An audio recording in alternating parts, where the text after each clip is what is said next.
ये तो उनकी पार्टी का आंतरिक मामला है, लेकिन समाज में ये संदेश चला गया है कि इनके पास कोई कैंडिडेट ही नहीं है, इनके पास कोई प्रत्याशी ही नहीं है कि जो चुनाव लड़ सकें, या ये हरिद्वार में किसी को समझते ही नहीं इस योग्य, ऐसा तो संदेश।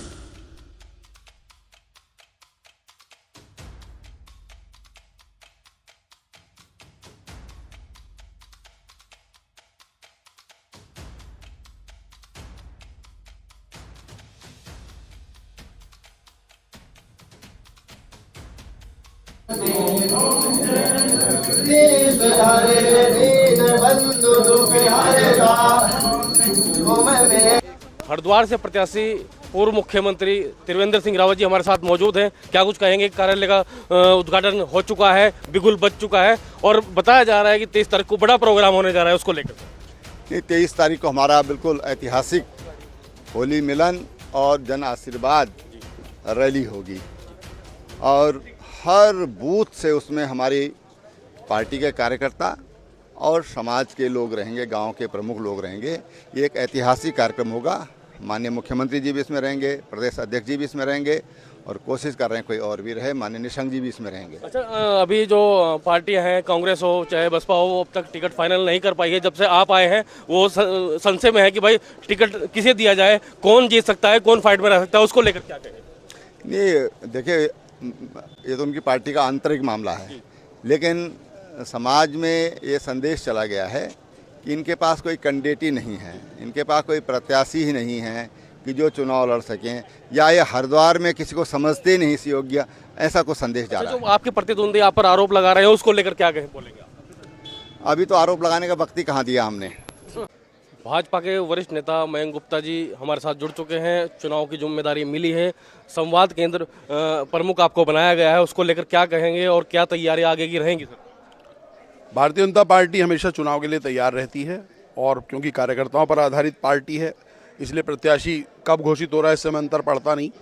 हमारी तैयारी पहले से है। संवाद केंद्र हमारे अपना काम कर रहे हैं, उनका काम कम्युनिकेशन का है, कार्यकर्ताओं को सूचना आदि देने का, वो चल रहा है। और इस लोकसभा की दृष्टि से सह संयोजक का दायित्व मुझे दिया गया है पूरे लोकसभा का।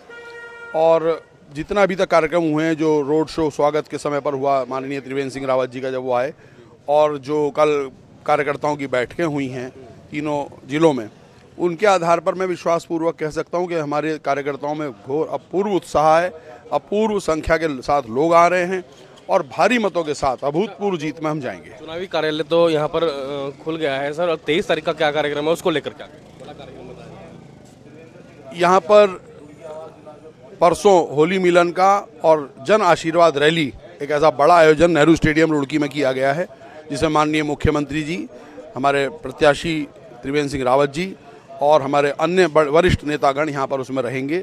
और पूरी लोकसभा का ये आयोजन है, इसमें सभी विधानसभाओं से अच्छी संख्या में लोग आएंगे और हमारा मानना है कि ये भी ऐतिहासिक कार्यक्रम होने वाला है। इतना बड़ा कार्यक्रम पहले कभी नहीं हुआ होगा, होली मिलन का और जन आशीर्वाद का, और उस कार्यक्रम के बाद फिर सब कार्यकर्ता अपने अपने क्षेत्र में जुट जाएंगे। भाजपा के वरिष्ठ नेता परवीन सिंधु जी हमारे साथ मौजूद हैं। चुनावी कार्यालय खुल चुका है और आपको भी बड़ी जिम्मेदारी दी गई है चुनाव को लेकर।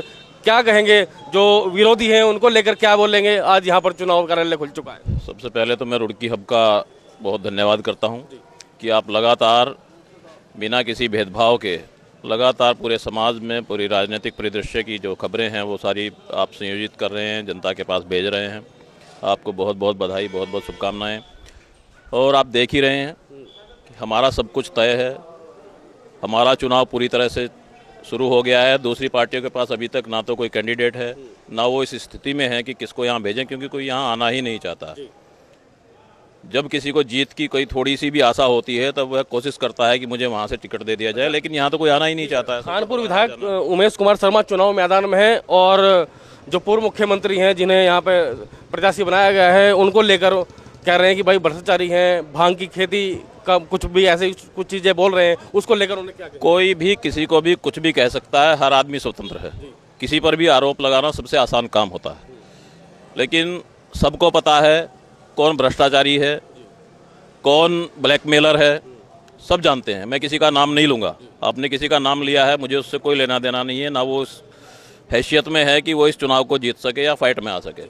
ठीक है, वो विधायक हैं, हम उनका सम्मान करते हैं, लेकिन हमारे कैंडिडेट को जिनकी छवि ईमानदारी की है, जिनकी छवि ही अच्छे फैसले लेने की है, उसके प्रति यदि कोई भ्रष्टाचारी कहता है, कोई कुछ कहता है, तो वो बहुत गलत है, निंदनीय है, और उनको सोच समझ के ये बात कहनी चाहिए। उनको पहले अपने गिरेबान में झांक लेना चाहिए।